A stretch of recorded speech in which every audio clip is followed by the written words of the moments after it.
everyone. Today we are going to talk about herbal vitamins, so stay tuned.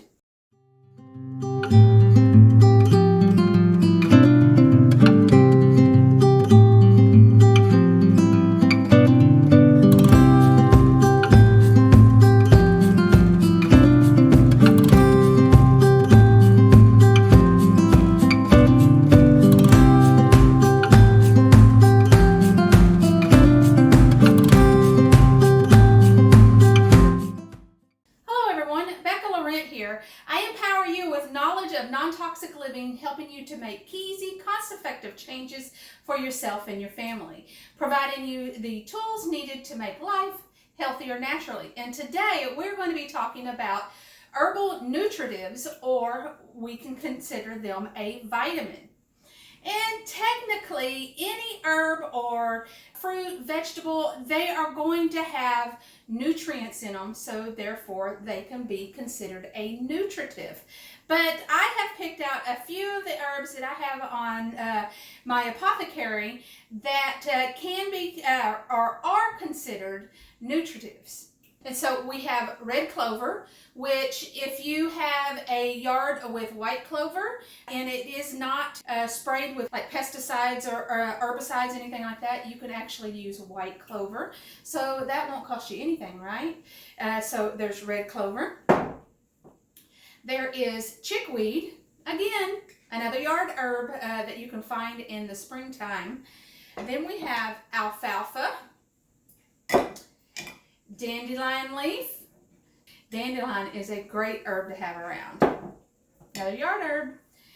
Then we have horsetail. We have oat straw. And we have stinging nettle. And then in the back here, I pulled out some dewberry leaf, and I'll show you why. Okay, so to make a herbal blend, you'll need a bowl, some sort of measuring equipment. So I have my tablespoon, and then you also want a container to put it in, which you can put it in a mason jar, or you can use some sort of tin container. I have a tin container. Or you can actually, instead of making it loose leaf, you can bag it like an herbal tea. Then I have a video, I'll leave in the description section, a link to the video on making herbal teas or bag teas. So you can use a tea bag to bag it up. Or, if you do loose leaf, you can also have muslin bags, just cheap little muslin bags that you can put your tea in and steep it, and then you can reuse your tea bag. Or you can use a tea ball. Or just throw it in your water and drink it that way. All right, so all of these herbs here are pretty much considered nutritive herbs. They provide different nutrients, antioxidants. They're good for overall health. And you don't have to stick with these herbs. I just have a plethora of these herbs, and I am making something for myself and then just passing along the knowledge for you. What I'm going to do is I'm going to make it easy on myself, that I am going to do about the same parts. I'm not going to necessarily, have a specific recipe. With herbs, a lot of times, especially when you're making herbal nutritives or vitamins, it's whatever you want to use, as long as you're using something different from time to time. Meaning that you don't want to just use, say, chickweed all of the time, and you make all of your teas or all of your nutritive remedies out of chickweed, because yes, you will get vitamins and minerals and antioxidants from chickweed, but each particular herb has its own set of vitamins and minerals and shake things up. It's just like too much of a good thing is a bad thing. Well, it's just like whenever you're eating, you might like cucumbers per se, but if that's all you eat, then that's the only nutrients that you're pulling from your food, which can make you deficient in something else. What I am going to do is have about a tablespoon per herb. And these are a lot of different herbs. You don't have to use all of these herbs. Like I said, I'm just making it with these herbs because these are the herbs that I have. Clover can be collected and used fresh in the springtime. Let's see, alfalfa. Alfalfa is, for me, alfalfa is better dried. That's why I have it dried, but it does make a great tea. Let's see, dandelion leaf. Dandelion leaf is another great salad herb in the springtime. The best thing to look for when you're looking for dandelion is you want to find the young leaves, because the older the leaf, the more bitter it gets. Horsetail. Horsetail does make a better tea than eating it fresh. It has things that could actually irritate throats whenever you're eating it fresh, so I like using it in teas or other remedies that I'm pulling the nutrients out. Oat straw is another one that can affect the throat, you know, make it tickle and everything. It does a better tea.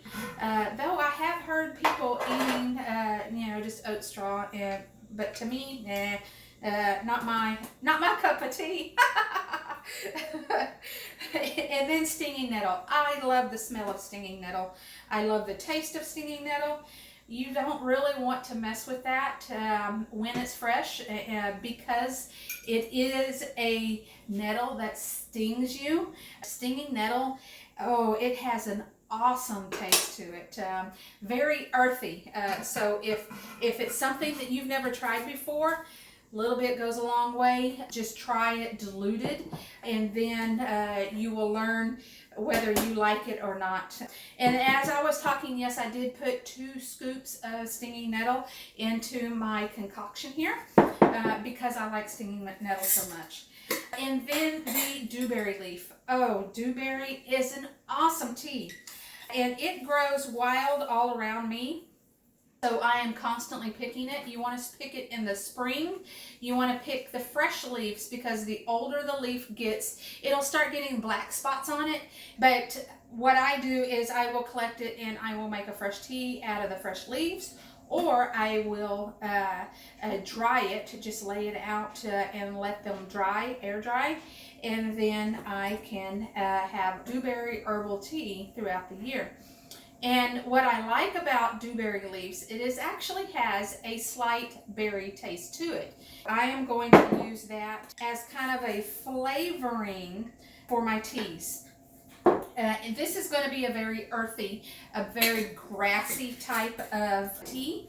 If you don't like that taste, or you want another taste to go with it, you can use things like ginger, or maybe some honey. You could use stevia if you want to get away from the sugars, like mints, you know, things like that. Or as you make it, you can make it with apple or oranges.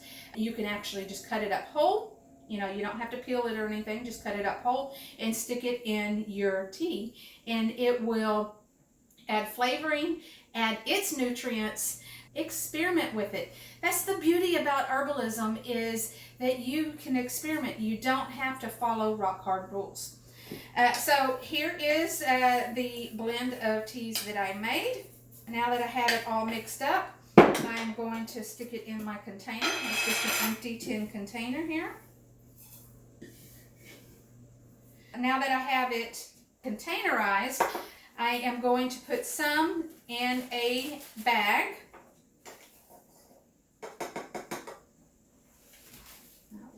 And I'm just going to kind of fill this bag up, and not to the tippy top, but put enough in there to make it worthwhile.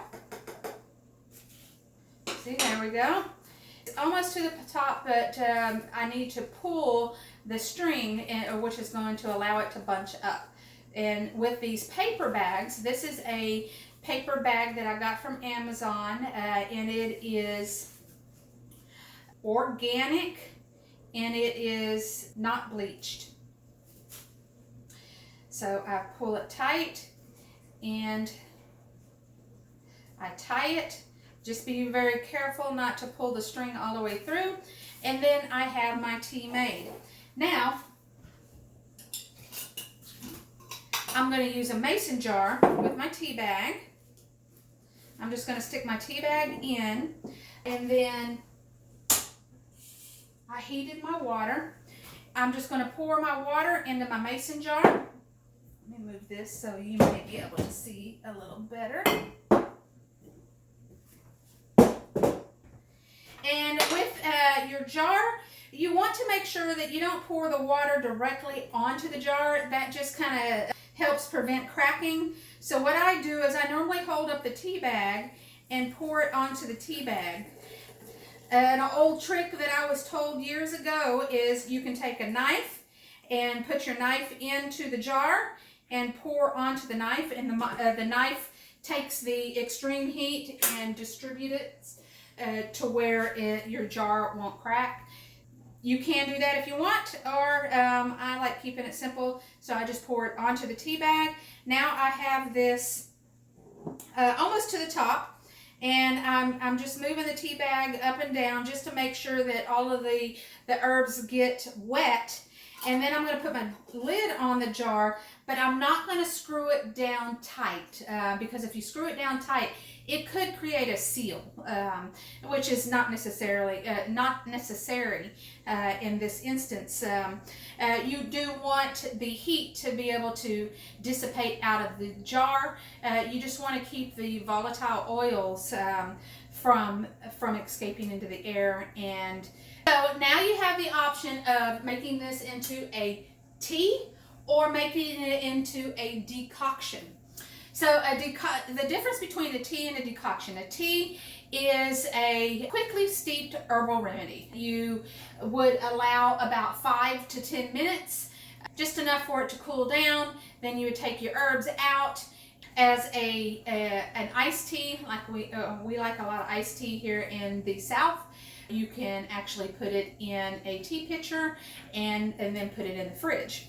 Or you can allow this to steep, for several hours, and you will receive more nutrients out of it, and that would be considered a decoction.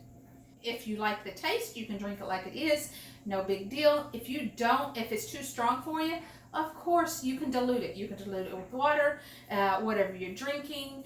You can put it in soups and stews, like as you're serving a stew, pour a little bit in the stew and you're getting more nutrients from your stew. That is my long talk about nutritives. Now, is this a replacement to vitamin supplements that you get from the store? Yes and no. I'm not going to sit here and tell you that you don't need to take vitamins. It really is a personal choice, depending on how much nutrients you get, how much fruits and vegetables that you eat during the day. Are you getting enough nutrients in? And the thing that I recommend if you are wanting to take a vitamin supplement, which is a great option. I do vitamin supplements myself from time to time, but I do recommend that it be plant-based, not synthetic. Anything man-made, our body does not recognize, and it will not help us. So you do want to look for a herbal-based or a plant-based vitamin, and make sure that the company has a good reputation. And that's my thoughts on vitamins. So this is Bekka, and this is my herbal nutritive or herbal vitamins. I hope you enjoyed the video. If you have any questions or comments, leave it in the comments section below. If you like this video, give me a thumbs up. Don't forget to subscribe and hit that bell button so you can receive notices when I upload new videos. So I will see you again soon. Until then, get healthy, live happy, and herbal on. Bye.